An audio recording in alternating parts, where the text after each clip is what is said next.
সবাইকে টেকনিক এডুকেশনের পক্ষ থেকে শুভেচ্ছা এবং স্বাগতম। আশা করি আপনারা সবাই ভালো আছেন, সুস্থ আছেন।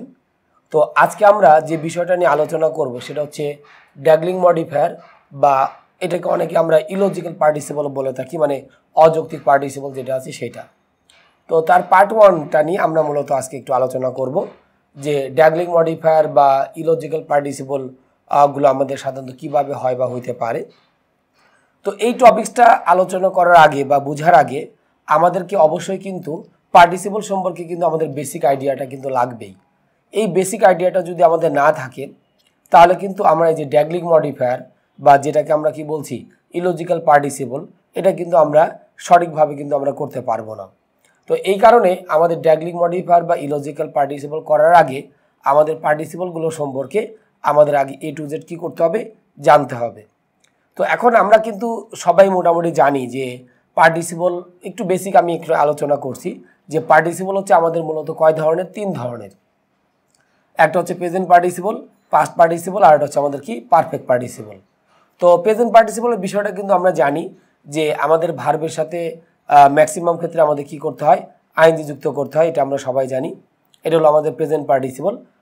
পাস্ট পার্টিসিপল হচ্ছে যে আমাদের লাস্টের যে আমাদের V3 ফরমেশনটা থাকে সেটা হচ্ছে আমাদের কি পাস্ট পার্টিসিপল। যেমন আমরা যদি বলি do, did, done, go and gone, লাস্টের যে ফরম্যাটটা আমাদের আছে সেটাকে আমরা মূলত কি বলতেছি, পাস্ট পার্টিসিপল। আর আরেকটা জিনিস আমাদের সাধারণত থাকে সেটা হচ্ছে কি হ্যাভিং প্লাস হচ্ছে V3। অর্থাৎ পারফেক্ট পার্টিসিপল করতে গেলে আমাদের সবসময়ের জন্য দুটো জিনিস লাগবে, একটা হচ্ছে হ্যাভিং আর তারপরে আমাদের কি V3। এই দুইটা ওয়ার্ড মিলে আমরা সাধারণত কি বলছি, পারফেক্ট পার্টিসিপল বলছি। তাহলে পার্টিসিপল আমাদের মূলত 3 ধরনের, যেটা আমরা কিছুক্ষণ আগেই বলেছিলাম। তো এখন আসলে ড্যাগলিং মডিফায়ার বা ইলজিক্যাল পার্টিসিপল জিনিসটা কি, এটা একটু আমাদের আগে জানা দরকার। কারণ আমাদের ড্যাগলিং মডিফায়ার নামটা শুনেই হয়তো আমরা অনেকে একটু কনফিউজড হয়ে যেতে পারি বা চিন্তা করতে পারি এটা আবার কিভাবে হইতে পারে বা কিভাবে হয়ে থাকে সেটা আর কি। তো এখন ড্যাগলিং মডিফায়ার ইলজিক্যাল পার্টিসিপলটা হচ্ছে এইটাই যে আমরা যখন ফ্রেজ তৈরি করি, হোয়াট ইজ ফ্রেজ? ফ্রেজ বলতে আমরা সাধারণত যেটা বুঝে থাকি এ গ্রুপ অফ ওয়ার্ড, মানে যেটাকে আমরা সাধারণত বলে থাকি একগুচ্ছ শব্দের সমষ্টি। আচ্ছা, যেমন আমি যদি প্রিপোজিশন দিয়ে যদি কিছু ওয়ার্ডকে যুক্ত করি তখন সেটাকে আমরা বলে থাকি প্রিপোজিশন ফ্রেজ। জিরান দিয়ে যদি আমি কিছু ওয়ার্ডকে যুক্ত করি তখন সেটাকে আমরা বলি জিরান ফ্রেজ। অনুরূপভাবে আমি পার্টিসিপল দিয়ে যদি কিছু ওয়ার্ডকে যুক্ত করে থাকি তাহলে সেটাকে আমরা কি বলবো, পার্টিসিপল ফ্রেজ। তাহলে এই বিষয়টা আমাদের সর্বোপরি একটু মনে রাখতে হবে যে যে জিনিসটাতে আমরা কিছু জিনিসকে যুক্ত করতেছি ওই অনুসারে ওই ফ্রেজের নামটা আমাদের কিন্তু হচ্ছে। তাহলে আমাদের বেসিক্যালি বিষয়টা হচ্ছে এইটাই যে আমাদের ফ্রেজ হচ্ছে মূলত এই 3 ধরনের, প্রেজেন্ট পার্টিসিপল, পাস্ট পার্টিসিপল এবং লাস্ট ওয়ান হচ্ছে আমরা যেটা বলতেছি পারফেক্ট পার্টিসিপল ফ্রেজ। তাহলে এই জিনিসগুলো কিন্তু বেসিক একটা জিনিস এবং এই জিনিসগুলো কিন্তু আমাদের মূলত কি করতে হবে, জানতে হবে। দেন তারপরে হচ্ছে আমাদের কি প্রপার হচ্ছে ইউটিলাইজ করতে হবে। এখন আসা যাক আমাদের ড্যাগলিং মডিফায়ার বা ইলজিক্যাল পার্টিসিপল এইটা বলতে আমরা সাধারণত কি বুঝছি। ওকে, তো আমি এখানে অলরেডি লিখে দিয়েছি, কারণ অনেকে হয়তো বলার সময় আমরা বুঝতে নাও পারি বা মনে নাও থাকতে পারে। এই কারণে আপনারা ভিডিওটা পজ করে আপনারা যে কাজটা করতে পারেন এটা লিখে নিতে পারেন অথবা স্ক্রিনশটও নিতে পারেন। তাতে করে যেটা হবে যে আমাদের যদি কিছু মনেও না থাকে আমরা সেই জিনিসটা অনেক সময় দেখে নিতে পারবো, এবং নেট কানেকশন ছাড়াই আমরা যদি স্ক্রিনশট বা লিখে রাখি তাহলে এটা আমরা অফলাইনেও আমরা এই জিনিসগুলো কিন্তু কি করতে পারবো, আমরা মোটামুটি বুঝে নিতে পারবো। তাহলে এখন এখানে যে কথাটা বলতে যাচ্ছি যে যদি পার্টিসিপল ফ্রেজ, তার মানে পার্টিসিপল ফ্রেজ মানে পার্টিসিপলতে যদি আমাদের কি করে থাকি, কিছু ওয়ার্ডকে যুক্ত করে থাকি, দ্যাটস ওইটাকে আমরা কিন্তু কি বলবো, পার্টিসিপল ফ্রেজ। তাহলে আমি এখানে যেটা বললাম যে যদি পার্টিসিপল ফ্রেজ এবং মেইন ক্লজের সাবজেক্টের মধ্যে, মানে মেইন ক্লজের সাবজেক্টের মধ্যে আমাদের পরবর্তীতে যে ক্লজটা থাকবে সেটাকে আমরা বলতেছি। তাহলে আমি আবার একটু বলি, যদি পার্টিসিপল ফ্রেজ এবং মেইন ক্লজের সাবজেক্টের মধ্যে রিলেশন কি হয়, ইলজিক্যাল হয়। ইলজিক্যাল মানে আমরা জানি অযৌক্তিক হয়। তাহলে আমরা দুইভাবে সেন্টেন্সটাকে কারেকশন করতে পারবো, যে তাহলে মেইন ক্লজটিকে প্যাসিভ, অথবা আরেকটা ওয়ে আছে, অথবা আমাদের কি সুইটেবল সাবজেক্ট ইউজ করে দেন হচ্ছে আমরা কি করতে পারবো, সেন্টেন্সটা আমরা কমপ্লিট করে নিতে পারবো। তাহলে আমি এখানে যেটা বললাম যে ইলজিক্যাল পার্টিসিপলের বিষয়টা হচ্ছে এইটাই যে যদি পার্টিসিপল ফ্রেজ এবং হচ্ছে আমাদের কি মেইন ক্লজের সাবজেক্টের মধ্যে আমাদের কি হবে, রিলেশনটা ইলজিক্যাল হয়, তাহলে দুইভাবে আমি সেন্টেন্সটাকে কমপ্লিট করতে পারবো। যে হয় মেইন ক্লজটাকে আমাদের কি করতে হবে, প্যাসিভ, অথবা সুইটেবল সাবজেক্ট আমাদের কি করতে হবে, সেন্টেন্স ইউজ করতে হবে। তাহলে এখন আমরা এখানে যেটা লিখলাম যে স্টিলিং সাম মানি, এরপর কমা দিয়ে আমরা কি লিখেছি the police caught the thief. আচ্ছা, এটা কিন্তু হচ্ছে আমাদের ইনকারেক্ট। কেন ইনকারেক্ট এর বিশ্লেষণটা আমাদের একটু জানতে হবে। তো এখানে আমরা যেটা দেখতে পাচ্ছি স্টিলিংটা আমরা এখানে কি প্রেজেন্ট পার্টিসিপল আমরা বলছি, এটাকে আমরা কি বলতেছি প্রেজেন্ট পার্টিসিপল। কিভাবে বুঝলাম, এটা যদি জিরান্ড হতো, মানে আমরা জানি জিরান্ডের সাথে ভি প্লাস আইএনজি থাকে, প্রেজেন্ট পার্টিসিপলের সাথে আমাদের কি থাকে আইএনজি কিন্তু আমাদের সাধারণত যুক্ত থাকে। তাহলে এখন আমরা কিভাবে বুঝলাম যে এটা জিরান্ড আর কিভাবে বুঝবো হচ্ছে প্রেজেন্ট পার্টিসিপল। তো এখন একটা বিষয় আমাদের একটু মনে রাখা দরকার যে যখন আমি লিখেছি স্টিলিং সাম মানি, তাহলে স্টিলিংটা হচ্ছে আমাদের প্রেজেন্ট পার্টিসিপল, কারণ এই যে কমা দিয়ে আমাদের কিন্তু আলাদা পার্ট করা হয়েছে। আর যদি আমি জিরান্ড লিখতাম, যেমন জিরান্ডে আমি একটা উদাহরণ দেই, যেমন জিরান্ডের যদি একটা উদাহরণ দেই, আমি সিম্পলি একটু এখানে লিখি যে রিডিং বুকস ইজ গুড। আমি এখানে যেটা লিখলাম হচ্ছে রিডিং বুকস ইজ গুড। আমি কিন্তু এই যে রিডিংটা, এটা কিন্তু আমি আলাদা করে লিখি নেই, আমি কিন্তু একসাথে ভার্বের পূর্বে কি দিয়ে দিয়েছি এবং আলাদা করে কমা বা আলাদা পার্টও কিন্তু করি নেই। বাট এই যে আমাদের এখানে স্টিলিং সাম মানি, এই যে জিনিসটা আমরা যুক্ত করলাম, এটা কিন্তু একটা আলাদা পার্ট করে করা হয়েছে। তাহলে আমরা ইজিলি কিন্তু বুঝতে পারবো যখনই এরকম ভি প্লাস আইএনজি একটা আমরা আলাদা পার্ট করে রাখবো, তখন আমাকে বুঝতে হবে যে এখানে স্টিলিংটা আমাদের মূলত কি হিসেবে কাজ করা হচ্ছে, জিরান্ড হিসেবে কাজ, পার্টিসিপল হিসেবে কাজ করা হচ্ছে। আর যদি জিরান্ড হিসেবে করতাম তাহলে এরকম মাঝখানে কমা দিয়ে আলাদা কিন্তু এই যে the police caught the thief এরকমভাবে কিন্তু থাকতো না। তাহলে স্টিলিংটা হচ্ছে আমাদের কি প্রেজেন্ট পার্টিসিপল। সে কি করলো, সাম এবং মানি এই দুইটা ওয়ার্ডকে যুক্ত করলো। তাহলে টোটালটাকে আমরা এখানে কি বলতেছি, প্রেজেন্ট পার্টিসিপল ফ্রেজ। প্রেজেন্ট এখানে আমরা লিখলাম হচ্ছে পার্টিসিপল, প্রেজেন্ট পার্টিসিপল, তার সাথে আমরা এখানে কি লিখতেছি ফ্রেজ। ওকে, তাহলে আমাদের সেন্টেন্সে কি দেওয়া আছে, প্রেজেন্ট পার্টিসিপল ফ্রেজ দেওয়া আছে। আর আমাদের এখানে মেইন ক্লজ হচ্ছে কোনটা, দ্য পুলিশ। তো দ্য পুলিশটাকে আমরা কি করলাম, মনে মনে এখানে নিয়ে আসলাম, নিয়ে এসে অর্থটা করি। তাহলে অর্থটা কি দাঁড়াবে এখন, যে দ্য পুলিশ স্টিলিং সাম মানি, অর্থাৎ চোরটি কিছু টাকা চুরি করেছে। এরপরে এখানে অর্থটা করে নিব the police caught the thief, তারপর পুলিশ চোরটাকে ধরেছে। তাহলে এখন এখান থেকে কিন্তু আমরা মোটামুটি বুঝতে পারতেছি যে আমাদের বিষয়টা কিন্তু একটা ইলজিক্যাল, মানে এটা কিন্তু আমাদের আসলে লজিক্যাল কিন্তু না। কারণ আমাদের পুলিশে কি করলো, টাকা চুরি করলো, আবার পুলিশে কি করলো, একটা চোরকে ধরলো। তাহলে এটা অবশ্যই আমাদের কিন্তু লজিক্যাল না, এটা হচ্ছে আমাদের কি ইলজিক্যাল। তাহলে ইলজিক্যাল জিনিসটা হচ্ছে আমরা মোটামুটি এখন আশা করি সবাই বুঝতে পেরেছি যে আমাদের যখন মেইন ক্লজের সাবজেক্ট আর ওই যখন পার্টিসিপল তার সাথে আমাদের যখন রিলেশনটা কি মিলবে না, তখন সেটাকে আমরা বলে থাকি ইলজিক্যাল পার্টিসিপল, মানে লজিক্যাল না। তাহলে এটাকে যদি আমরা সঠিক যদি করতে চাই, তাহলে আমাদের উত্তরটা কি দাঁড়াবে, এই যে আমি লিখেছি স্টিলিং সাম মানি, এটা আমরা লিখলাম। এরপর আমি বলেছিলাম যে দুইটা উপায় আমি কি করতে পারবো, সলভ করতে পারবো। সেটা হচ্ছে কি, সেটা হচ্ছে হয় মেইন ক্লজটাকে আমাদের কি করতে হবে, প্যাসিভ করতে হবে, অথবা আমরা কি করব, সুইটেবল সাবজেক্ট হচ্ছে আমাদের ইউজ করতে হবে। তাহলে এই যে আমরা লিখলাম যে স্টিলিং সাম মানি, এখন এই মেইন ক্লজটাকে আমরা কি করি, প্যাসিভ করি। প্যাসিভ মানে কিন্তু ভয়েস আমরা যেভাবে করেছি, আমাদের সবারই ভয়েস চেঞ্জ সম্পর্কে আইডিয়া আছে। তো আমরা একটু জাস্ট ধরে নিচ্ছি যে এখানে আমরা ভয়েস চেঞ্জটা করে নিই। তাহলে অবজেক্টকে কি করতে হবে, সাবজেক্ট করতে হবে। তাহলে আমাদের অবজেক্টটা কি ছিল, দ্য থিপ, এটাকে আমরা কি করলাম, সাবজেক্ট করলাম দ্য থিপ। এরপর আমরা কি লিখেছি, কট, এটা আমাদের কোন টেন্সে দেওয়া আছে, পাস্ট ইনডিফিনিটে দেওয়া আছে, দ্য থিপ ওয়াজ কট। এরপর আমরা একটা কি দিয়েছি, বাই, এরপর আমরা সাবজেক্টটা অলরেডি বসিয়ে দিয়েছি যে দ্য থিপ ওয়াজ কট। এরপর আমরা কি লিখলাম, বাই দ্য পুলিশ অলরেডি লিখে ফেললাম। এখন আমরা প্যাসিভ করে আসলে কি জিনিসটা পেলাম, বা প্যাসিভ করে আমাদের অ্যাকচুয়ালি লাভটা কি হলো। লাভটা হলো একটাই, কারণ আমরা যখন ভয়েস চেঞ্জ করি এবং যখন আমরা অ্যাক্টিভ থেকে প্যাসিভ করি, আমাদের উল্লেখযোগ্য যে পরিবর্তনটা হয় সেটা হচ্ছে আমরা সাবজেক্টকে আমরা অবজেক্ট করি, আর অবজেক্টটাকে আমরা সাধারণত কি করে থাকি, সাবজেক্ট করে থাকি। এখন এই যে আমরা যেটা লিখলাম দ্য থিপ, এই দ্য থিপটাকে এখন মনে মনে আমরা কি করি, এইখানে নিয়ে এসে আমরা অর্থটা করে নিই। এখন যদি এখানে নিয়ে আসি যে দ্য থিপ স্টিলিং সাম মানি, অর্থাৎ চোরটি কিছু টাকা চুরি করেছে। এরপর আমরা যেটা লিখলাম the thief was caught by the police, তারপর চোরটি কি পুলিশের দ্বারা ধরা পড়েছে। এখন কিন্তু এটা হচ্ছে আমাদের কি হয়ে গেল, লজিক্যাল হয়ে গেল।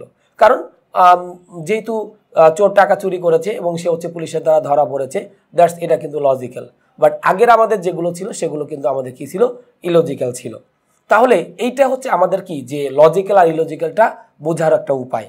আর ইলজিক্যাল ভাবে যদি আমার সেন্টেন্সটা থাকে, অবশ্যই সেন্টেন্সটা কিন্তু ভুল হবে, সেটাকে অবশ্যই আমাকে লজিকে কিন্তু অবশ্যই কি করতে হবে, কনভার্ট করে নিতে হবে। এরপরেটা একটু খেয়াল করি, আমি আরও একটু উদাহরণ দিয়েছি যে জাম্পিং ইনটু দ্য রিভার, এরপর আমি কমা দিয়েছি, কমাতে লেখছি হচ্ছে দ্য বেবি সেভড। আচ্ছা, তাহলে এটা হচ্ছে আমাদের বিষয়টা দাঁড়ালো হচ্ছে এটাই, যে jumping into the river the baby saved. তাহলে এখানে জাম্পিং, এখানে মানে আমরা বুঝতে পারছি জাম্পিংটা এখানে কিন্তু প্রেজেন্ট পার্টিসিপল, কারণ জাম্পিং ইনটু দ্য রিভার দেওয়ার পরে যখন আমি কি করেছি, কমা দিয়েছি, কমা দিয়ে আমরা কি করেছি, আর একটা সেন্টেন্স কিন্তু আমরা মূলত লিখেছি। তাহলে এখন আমাদের এখানে যে সাবজেক্টটা দেওয়া আছে হচ্ছে দ্য বেবি, দ্য বেবিটাকে আমরা এখানে কি করব, মনে মনে এখানে নিয়ে আসবো। কারণ আমি বলেছি যে ড্যাগলিং মডিফায়ার বা ইলজিক্যালটাকে চেক করার উপায় হচ্ছে আমাদের মনে মনে সাবজেক্টটাকে কি করতে হবে, নিয়ে আসতে হবে। তাহলে আমি এখানে যেটা লিখলাম যে the baby jumping into the river, এরপর কমাতে লিখলাম হচ্ছে দ্য বেবি সেভড। তো এটা হচ্ছে আমাদের বেসিক্যালি হচ্ছে আমাদের যেটা থাকছে ইনকারেক্ট। ইনকারেক্ট কেন? কারণ একটা বেবি যদি নদীতে ঝাঁপ দেয় সে কিন্তু কখনোই সেভড মানে নিরাপদ কিন্তু না। বাট আমাদের এই সেন্টেন্সের অর্থ দ্বারা বোঝাচ্ছে এইটাই যে বেবিটি নদীতে ঝাঁপ দিল, তারপর বেবিটি কি হয়েছিল, রক্ষা পেয়েছিল। এভাবে কিন্তু আমরা কখনোই কারেকশন করতে পারছি না, কারণ আমাদের অর্থের সাথে কিন্তু কি ম্যাচ করছে না। তাহলে এখন যদি আমি সেন্টেন্সটা কারেক্ট যদি করতে চাই, তাহলে এই যে আমরা লিখলাম যে জাম্পিং ইনটু দ্য রিভার, এরপর আমি কি লিখলাম, the baby was saved. Was saved মানে কিন্তু অলরেডি প্যাসিভ হয়ে গেছে। মানে আমাকে প্যাসিভ মানে কি যে আমাকে by us, by you, by them এগুলোই যে করতে হবে এমনটা কিন্তু না। আমরা যদি শুধুমাত্র ভার্বের যদি কি করে থাকি, প্যাসিভ করে থাকি, তাহলে কিন্তু সেটা আলটিমেটলি আমাদের কি অলরেডি কিন্তু প্যাসিভ হয়ে যাচ্ছে। তাহলে আমরা এখানে যেটা বলছিলাম যে জাম্পিং ইনটু দ্য রিভার, তারপর আমরা লিখলাম হচ্ছে কি দ্য বেবি ওয়াজ সেভড, অর্থাৎ বেবিটি হচ্ছে নদীতে ঝাঁপ দিয়েছিল, তারপর সে কি মানে কারো দ্বারা রক্ষা পেয়েছিল। হ্যাঁ, সে কারো দ্বারা রক্ষা পাইতেই পারে। তাহলে আমরা কি করলাম, আমাদের মেইন ক্লজটাকে আমরা অলরেডি কিন্তু প্যাসিভ করেছি। আর প্যাসিভ বলতে কিন্তু আমরা সাধারণত যে বিষয়টা বুঝে থাকি ভার্বের অ্যাক্টিভ অথবা কি ভার্বের প্যাসিভ। কারণ যখন আমি বলছি ওয়াজ সেভড মানে সে কারো দ্বারা কি পেয়েছে, রক্ষা কিন্তু অলরেডি পেয়ে গিয়েছে। অথবা আমি এখানে চাইলে সুইটেবল সাবজেক্ট ইউজ করতে পারবো। আমি কিন্তু আগেরটাতে কিন্তু কি করতে পারিনি, সুইটেবল সাবজেক্ট কিন্তু ইউজ করতে পারিনি। বাট এখানে আমরা চাইলে কি করতে পারবো, সুইটেবল সাবজেক্ট ইউজ করতে পারবো। কিভাবে? যেমন আমি এখানে দিতে পারি উই, আমি এখানে দিতে পারি সামওয়ান বা দে, যে কোনো একটা সাবজেক্ট দিলে হবে। এরপর আমি এখানে কি লিখলাম, সেভ দ্য, তার সাথে আমি এখানে কি লিখতেছি, বেবি। এখন যদি একটু খেয়াল করি, এখন উই, সামওয়ান এদেরকে আমরা কি করলাম, এখানে নিয়ে আসলাম। তাহলে এখন আমি বললাম যে we jumping into the river, আমরা নদীতে কি করেছিলাম, ঝাঁপ দিয়েছিলাম। অথবা লিখলাম someone jumping into the river, যে কেউ নদীতে কি করেছিল, ঝাঁপ দিয়েছিল। এরপর লিখলাম হচ্ছে, তারপর হচ্ছে আমরা এখানে লিখতে পারতাম যে দ্য বেবি সেভ, তারপর সে কি করেছিল, বেবিটাকে রক্ষা করেছিল। এটা কিন্তু আমরা মূলত দিতে পারি। মানে এখন যদি সুইটেবল সাবজেক্ট ইউজ করি, তাহলে হয় এভাবে আমাকে কারেকশন করতে হবে, অথবা এইভাবে আমাকে কারেকশন করতে হবে যে someone jumping into the river, যে কেউ নদীতে ঝাঁপ দিয়েছিল। এরপর আমি কি যে সামওয়ান সেভ দ্য বেবি, তারপর ঝাঁপ দেওয়ার পরে ওই লোকটা বা সামওয়ান যে কেউ বেবিটাকে কি করেছিল, রক্ষা করেছিল। তাহলে এখানে কিন্তু আমরা দুইটা ইউজ করতে পারছি, কিন্তু স্টিলিংটা ওইখানে আমরা কিন্তু জাস্ট একটা ইউজ করতে পেরেছিলাম। তো সুইটেবল সাবজেক্টটা আমাদের সব ক্ষেত্রে কিন্তু প্রযোজ্য নাও হইতে পারে, কিন্তু এই যে প্যাসিভের যে বিষয়টা, এটা আমাদের মূলত হচ্ছে কি সব জায়গায় হচ্ছে আমাদের প্রযোজ্য আর কি। তো এই জন্য আমরা এখানে যেটা বলছিলাম যে আমাদের যদি পার্টিসিপল ফ্রেজ এবং হচ্ছে কি মেইন ক্লোজের সাবজেক্টের মধ্যে রিলেশনটা এরকম ইলজিক্যাল হয়, তাহলে আমাদের দুইটা জিনিস আমাদের একটু মনে রাখতে হবে, হয় মেইন ক্লোজটাকে প্যাসিভ অথবা কি সুইটেবল। আর কিভাবে আমাদের ইলজিক্যাল হচ্ছে বা লজিক্যাল হচ্ছে, এই বিষয়টা কিন্তু আমরা মূলত অলরেডি কিন্তু কি বুঝতে পেরেছি। আচ্ছা, তাহলে এখন আমরা একটা এক্সারসাইজ দেখি যে আমাদের পরীক্ষাতে কিভাবে এটা আসতে পারে, যদি এমসিকিউ আকারে ড্যাগলিং মডিফায়ার বা যেটাকে আমরা বলেছিলাম ইলজিক্যাল পার্টিসিপল, এখান থেকে যদি আমাদের কোনো কোয়েশ্চেন আসে। যেমন আমি এখানে লিখলাম হোয়াইল গোয়িং টু ক্লাস। তাহলে হোয়াইলটা আমরা একটা বিষয় জানি যে হোয়াইল কিন্তু প্রিপোজিশন হিসেবে কাজ করে, মাঝে মাঝে কনজাংশন হিসেবে কাজ করতে পারে, কিন্তু হোয়াইলটা বেসিক্যালি প্রিপোজিশন হিসেবে কাজ করে। আর আমরা এটা জানি প্রিপোজিশনের পরে আমাদের যদি কোনো ভার্ব আসে, তাহলে আমাদের কি করতে হবে, সেই ভার্বের সাথে আমাদের কিন্তু এখানে কি আইএনজি কিন্তু যুক্ত করতে হবে। তাহলে আমি এখানে যেটা লিখতে চাচ্ছি, হোয়াইল গোয়িং টু ক্লাস মানে যখন হচ্ছে ক্লাসের দিকে যেতে, এরপর আমি কি রাখছি, এরপর আমি গ্যাপটা দিয়েছি। এখন এতে আমাদের যেটা বলা হয়েছে, a dog bites him, a dog তার সাথে আমরা কি লিখছি, বাইটস হিম। তাহলে এই ডগটাকে কিন্তু আমরা কি করব, হোয়াইলের পূর্বে কিন্তু নিয়ে যাব। তাহলে এখন যদি একটু অন্য কোনো চিন্তা ভাবনা ছাড়াই এইখানে যদি অর্থটা ম্যাচ করার চেষ্টা করি, বাদ বাকি জিনিসগুলো কিন্তু আমাদের আলোচনা করার দরকারই হবে না। তাহলে আমি যখন এই ডগটাকে যখন সাবজেক্ট করতেছি, a dog while going to class, তাহলে অর্থটা কি দাঁড়ালো, একজন ডগ যখন ক্লাসের দিকে কি যাইতেছিল। তো কুকুর কখনোই কিন্তু আসলে একটা ক্লাসের দিকে যাইতে পারে না। তাহলে এমনিতেই বোঝা যাচ্ছে এটা কিন্তু হচ্ছে আমাদের কি ইলজিক্যাল। তাহলে আমরা শুরুতেই এ নাম্বারটা নির্দ্বিধায় নিঃসংকোচে আমরা কি করতে পারি, বাদ দিতে পারি। কারণ এমসিকিউ যখন আপনারা অ্যান্সার করবেন একটা কথা মনে রাখবেন যে সঠিকটা আমরা বের করব না, আমাদের যে জিনিসগুলো ভুল মানে আমি যদি আইডেন্টিফাই করতে পারি এই ওয়ার্ডটার কারণে, এই ভার্বটার কারণে অথবা অন্য যে কোনো কারণে আমাদের সেন্টেন্সটা ভুল হয়েছে, ওই ভুলগুলো আমরা কি করব, বাদ দিব। কারণ ভুলগুলো বাদ দিলেই আমরা কিন্তু সেখানে কি পাবো, সঠিক উত্তরগুলো পেয়ে যাব। আচ্ছা, তাহলে আমাদের আলটিমেটলি এ নাম্বারটা ভুল। এরপর চলে আসি আমাদের বি নম্বরে।